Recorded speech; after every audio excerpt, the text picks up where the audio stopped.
এই দেখো, তুমি এখনো রেগে আছো আমার উপর। আমার রাগতে বয়ে গেছে আপনার ওপর। তুমি কিছুতেই বুঝছো না, খরচ বাড়ছে। আয় না বাড়লে চলবে কি করে রাজ্য? বিদেশে আমাকে যেতেই হবে। সব বুঝেছি, সব বুঝেছি।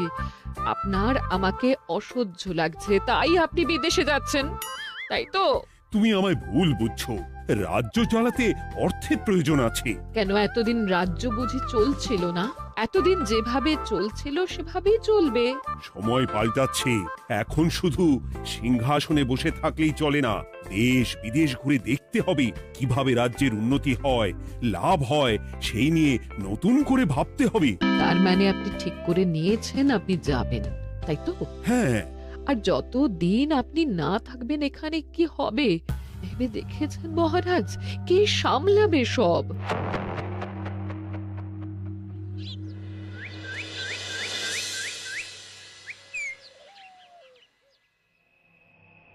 চিঠি?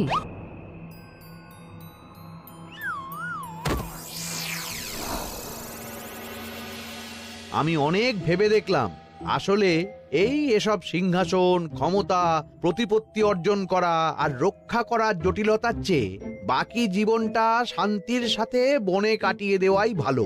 বলছি সবই তো বুঝলাম, কিন্তু এই শান্তিটাকে? মহারাজ সন্ন্যাসী হয়ে গেলেন আর এসব নিয়েও তুমি ভাড়ামি করছো গোপাল? ও মা গো, এবার কি হবে? চিন্তা করবেন না রানীমা, কৃষ্ণনগরকে আমি আমার বুক দিয়ে আগলে রাখবো। আপনার ছাতির মাপটা ঠিক মতো জানেন তো মন্ত্রী মশাই? মানে ওই গোটা কৃষ্ণনগরকে কি আপনি আপনার বুকের মধ্যে আগলে রাখতে পারবেন? গোপাল! মার্জনা করবেন মন্ত্রী মশাই। আমি বলছিলাম কি, ওইসব আগলে টাগলে রাখার আগে ওই ভালো করে খুঁজে দেখুন সব। মানে কি বলতে চাইছো কি তুমি? মহারাজকে খুঁজে বার করুন মন্ত্রী মশাই, লোক পাঠান। তিনি হয়তো এখনো বেশি দূর যেতে পারেননি। এটা কিন্তু ঠিক বলেছে গোপাল, তাকে একবার যদি খুঁজে পাই আমরা। আপনি চিন্তা করবেন না রানীমা, আমি এক্ষুনি লোক পাঠাচ্ছি। আর গোপাল, রানীমাকে বিশ্রাম নিতে দাও। যাও এখন, যত সব।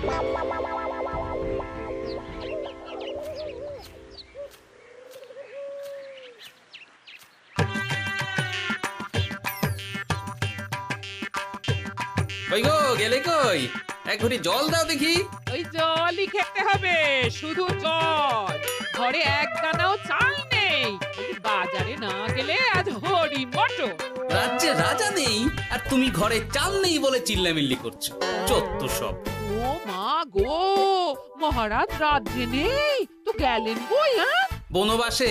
সে কি গো, এবার কি হবে তাহলে? কপালে যা লেখা আছে তাই হবে, আর কি। এই তোমার চাকরিখানা থাকবে তো? না থাকলে বাটি হাতে বেরোবো, চিন্তা কি?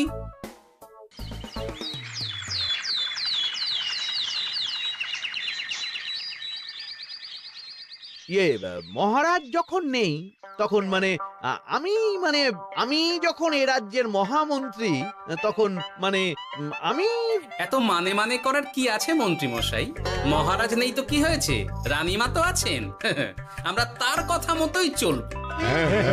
গোপাল একদম উচিত কথা বলেছে। হ্যাঁ, আমিও তো তাই বলছিলাম।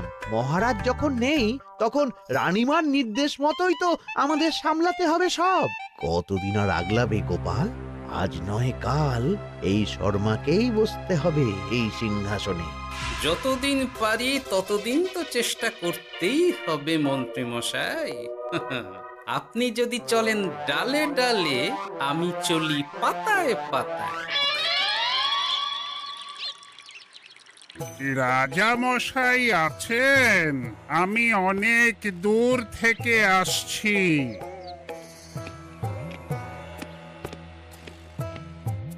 মন্ত্রীমশাই, একজন সাধু এসেছেন রাজামশাইয়ের সঙ্গে দেখা করতে। বলছেন অনেক দূর থেকে এসেছেন। জানো না মহারাজ এখন নেই? যাও, চলে যেতে বলো ওকে। মহারাজ নিরুদ্দেশ। এই মুহূর্তে সত্যিই যদি কোনো প্রাজ্ঞ সাধু বাবা রাজবাড়িতে তার পায়ের ধুলো দেয়, বলা তো যায় না যদি মহারাজের হদিস তিনি দিতে পারেন। ঠিক ঠিক, একদম ঠিক বলছেন পণ্ডিত মশাই। বেশ বেশ, ডেকে আনো তাকে, দেখি সে কি বলে। মহারাজ, আমার প্রণাম নেবেন। উনি মহারাজ নয়, উনি মন্ত্রী। আসুন সাধু বাবা, আসুন, আসন গ্রহণ করুন।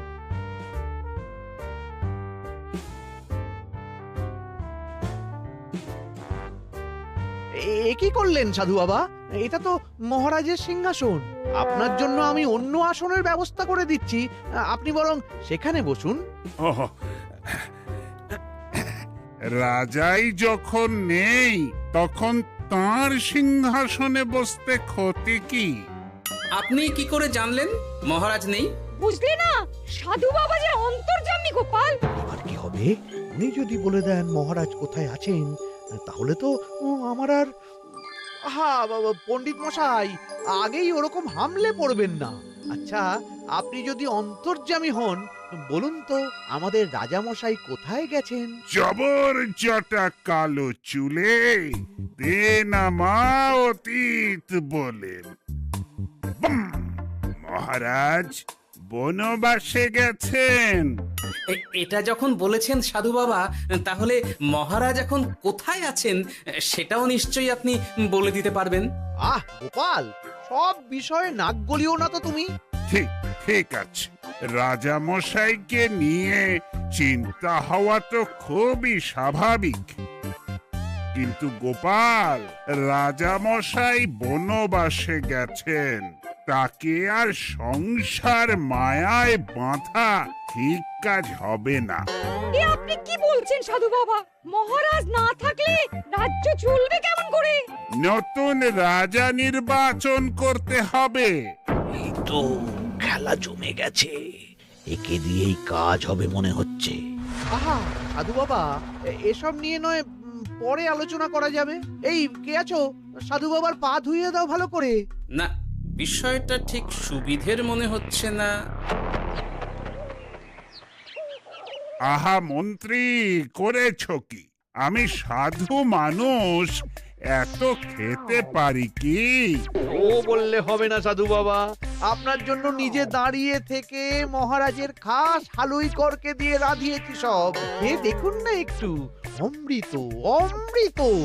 বেশ বেশ, এত করে বলছো যখন, বাহ বাহ, চমৎকার চমৎকার।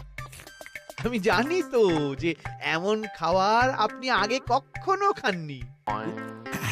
তা বটে বটে, ভেবেছিলাম কটা দিন বিশ্রাম নিয়ে চলে যাব। এখন দেখছি যা আদর আতিথেয়তা শুরু করেছ তোমরা, তাতে তো মাস কয়েক কাটিয়ে না গেলে আমারই লোকসান হবে। থাকুন না, থাকুন, যতদিন ইচ্ছা থাকুন। আমার ইচ্ছা অনুযায়ী সব চললে তো ওই গোপালের জায়গায় আপনাকেই সবার মহারথী করে রেখে দিতাম চিরকাল। এসব কি বলছো মন্ত্রী? কেন, পরিকল্পনাটা মন্দ নাকি? আমি হব এই রাজ্যের নতুন রাজা, আর আপনি হবেন আমার রাজসভার প্রধান মহারথী। বটে, কাজটা খুব একটা কঠিন না। মহারাজ বনবাসে, আর আপনি নিজেই তো বললেন তাকে ফিরিয়ে আনাও ঠিক হবে না। তাহলে? তা বলেছি, কিন্তু বাকি অন্যান্য সভাসদেরা আছে, তারা তো। আরে ছাড়ুন তো ওদের কথা। আকাশে হাত ছড়িয়ে আর একবার মন্ত্র পড়ে নেবেন, বলবেন এই রাজ্যের রাজা হওয়ার ক্ষমতা একমাত্র আমার মধ্যেই আছে। ব্যাস, সবাই মানতে বাধ্য। তারপর আমার একটা হিল্লে হয়ে গেলে আপনারটার ব্যবস্থাও আমি করে দেব, বুঝলেন? বুঝলাম, একেবারে জলের মতো পরিষ্কার। ব্যাস, কালই তাহলে কাজ শুরু করে দিন। বেশি দেরি করে তো লাভ নেই। বলা তো যায় না, মহারাজের যদি রানীমার জন্য মন কেমন করে, রাজ্যে ফিরে আসে, ওসব হওয়ার আগেই সেরে ফেলতে হবে সব কাজ। রাজা হওয়ার খুব তাড়া দেখছি তোমার মন্ত্রী। ওপরে ওঠার ইচ্ছা কার না থাকে বলুন তো সাধু বাবা? আর মাত্র কটা দিনের অপেক্ষা, ব্যাস, তারপরেই এই সিংহাসনের মালিক হব আমি। কৃষ্ণনগরের নতুন রাজা হব আমি। সমস্ত ধন দৌলত থাকবে আমার এই হাতের মুঠোয়। কি অত ভাবছেন মন্ত্রী মশাই একা একা?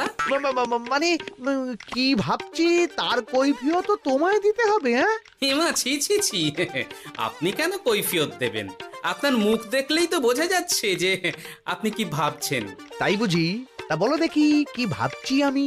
আপনি ভাবছেন ওই কৃষ্ণনগরের সিংহাসনের কথা। শুনে ফেললো নাকি সব? আপনি ভাবছেন আমাদের মহারাজের কথা, তাকে কিভাবে ফিরিয়ে আনা যায় সেই কথা, তাই না? মহারাজকে যে আর ফিরিয়ে আনা যাবে না,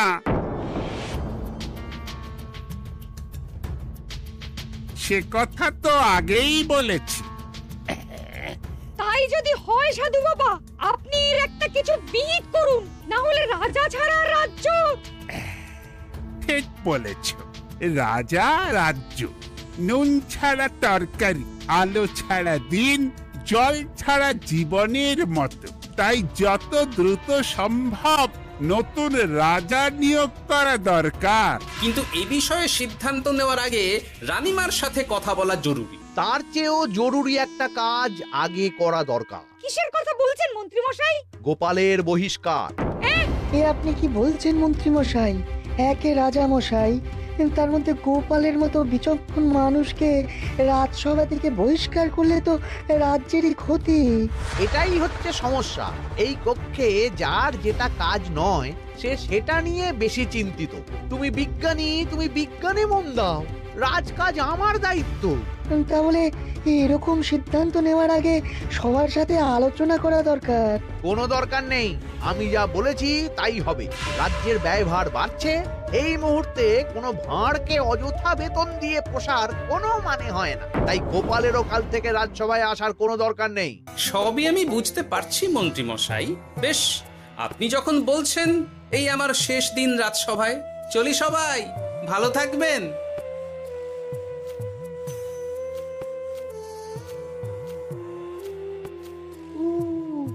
এত সহজে যে বেটা মাঠের বাইরে চলে যাবে বুঝতেই পারিনি আগে। এবার আমার আর সিংহাসনের মাঝে নেই কোনো বাধা, নেই কোনো কাটা। তুমি চিন্তা করো না, আমি নিজে মন্ত্রীর সাথে কথা বলবো। না না রানীমা, সেসবের দরকার নেই। মহারাজ ছাড়া রাজবাড়ি শূন্য শূন্য লাগে, আমারও মন লাগছে না এখানে। বেশ, যা ভালো বোঝো তাই করো, তবে ডাকলে এসো কিন্তু। হ্যাঁ রানীমা, নিশ্চয়ই আসবো। এখন আমি চলি। যাক, এই কদিনে মাথাটা খেলানোর সময় পাওয়া যাবে একটু, না হলে কেমন যেন গুলিয়ে যাচ্ছে সব। কি যে বলো গোপাল দাদা, এই শেষ দুটো শাকের আটি নিয়েও দরদাম করবে তুমি? ওরে, আমি বেকার মানুষ, দরদাম না করে উপায় আছে আমার? হ্যাঁ শোনো শোনো শোনো, মহারাজ কৃষ্ণচন্দ্রের অবর্তমানে কৃষ্ণনগরে নতুন রাজা হিসেবে নির্বাচিত হবেন রাজ্যের মহামন্ত্রী। সেই শুভানুষ্ঠানে রাজবাড়িতে আমন্ত্রণ রইল। এসব কি হচ্ছে বলো তো গোপাল দাদা? ভেতরের খবর আছে নাকি কিছু? না গো ভাই, তুমিও যা জানো আমিও ততটুকুই জানি। ও গোপাল দাদা, ব্যাপার কি? এ সময় এখানে কি চাই?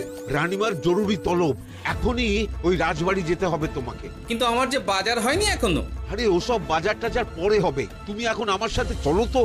মন্ত্রীকে আমি বিশ্বাস করেছিলাম, ও যে এইভাবে বিশ্বাসের সুযোগ নেবে আমি একদম বুঝতে পারিনি। আমাদের এক্ষুনি অন্যান্য সভাসদদের সাথে কথা বলা দরকার রানীমা।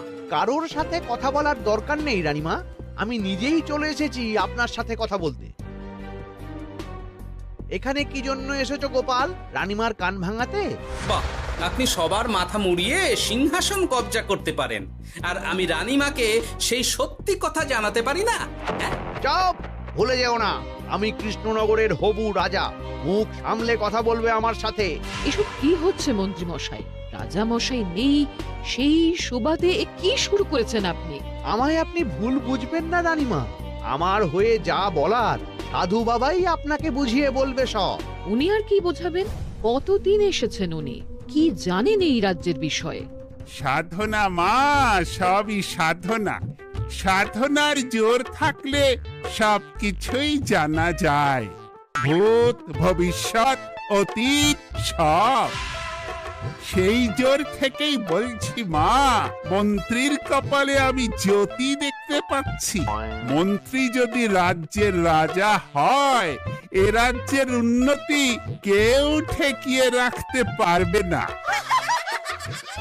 আপনাদের একটা কথাও বিশ্বাস করি না আমি, এসব আপনাদের ষড়যন্ত্র। এ আপনি ভুল করছেন রানীমা। যা হোক, যে কথা আমি বলতে এসেছি, রাজা যখন আমি হচ্ছি তখন তো আমাকে এই প্রাসাদেই থাকতে হবে, ফলে আমার স্ত্রীকেও এখানে এসেই থাকতে হবে। সে তো আর একা থাকতে পারবে না, তাই আপনি যদি এই ঘরটা ছেড়ে দিতেন। কিন্তু মন্ত্রী মশাই, তুমি কি বলছো মন্ত্রী? এখানে না থাকলে রানীমা থাকবেন কোথায়? আর আমি তো এমন কোন বিধান দিইনি যে রানীমাকে অন্যত্র পাঠাতে হবে। সবকিছুর জন্য তো আপনার বিধান দরকার নেই সাধু বাবা, এ আমার নিজের বিধান। আমি রাজা হব, আমার স্ত্রী রানী হবে, তারও তো অধিকার আছে রানীর মতো থাকার, রানীর মহলে থাকার। আপনার ব্যবস্থা আমি অন্যত্র করে দেব রানীমা, আপনি কিচ্ছু ভাববেন না। হাজার হোক আপনি আমাদের প্রাক্তন মহারাজের স্ত্রী বলে কথা। কি বলো গোপাল? আমার মনটা আসলে অনেক অনেক বড়, তোমরা খালি দেখতে পাও না সেটা। কাজটা কি আপনি ঠিক করলেন মন্ত্রী মশাই? শোনো গোপাল, আমাকে ঠিক ভুল বোঝাতে এসো না তুমি, বরং কাল সময় মতো চলে এসো। কৃষ্ণনগরের নতুন রাজার রাজ্যাভিষেকের জন্য মহাভোজের আয়োজন হবে। যতদিন পাচ্ছ খেয়ে নাও পেট ভরে।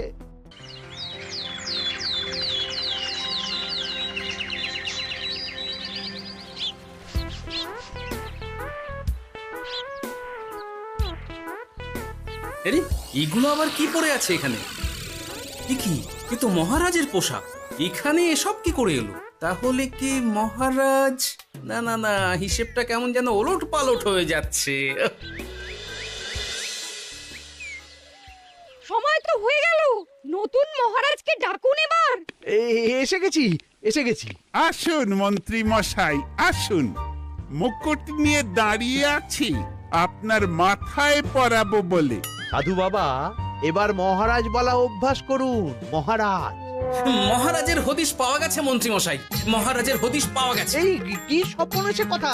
মহারাজের হদিশ পাওয়া গেছে মানে কোথায় মহারাজ? না না, মহারাজ না, মহারাজের পোশাক পরে আছে পুকুরের ধারে।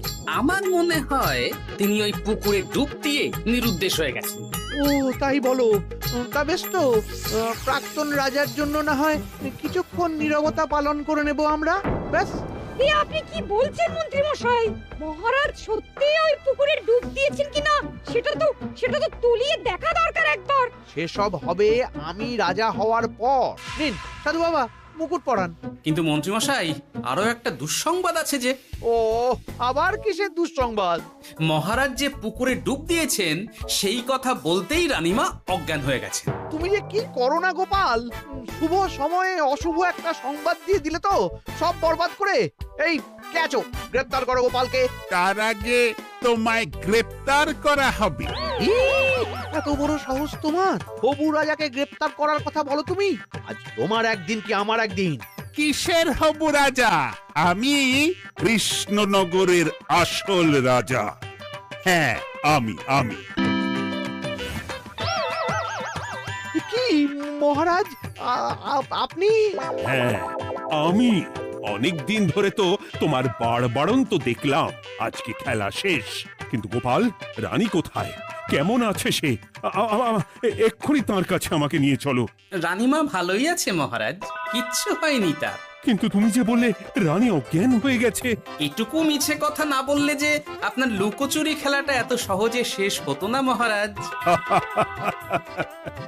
লুকোচুরি বটে, কিন্তু তুমি বুঝলে কি করে এত সব? প্রথম সন্দেহটা হলো যখন রানীমাকে অন্যত্র রাখার কথা বলতেই আপনি বিচলিত হয়ে উঠলেন, তখন।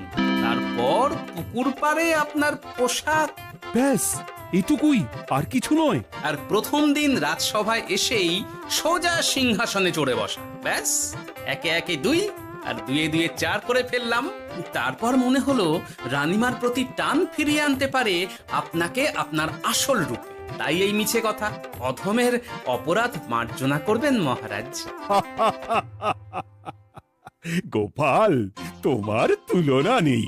কিন্তু মহারাজ, আপনি কেন এই ছদ্মবেশ নিয়েছিলেন তার আসল উদ্দেশ্যটা কিন্তু এখনো আমার কাছে পরিষ্কার হয়নি পুরোটা। আসলে আমি পরীক্ষা করছিলাম, বুঝলে, কিসের পরীক্ষা মহারাজ? যে আমার অনুপস্থিতিতে কে এই রাজ্য চালাবে তার পরীক্ষা। এবং আমি ঠিক করেছি যে কদিন ব্যবসার কাজে আমি বাইরে থাকব, ততদিন রানীর পরামর্শ মতো সমস্ত কিছু সামলাবে গোপাল।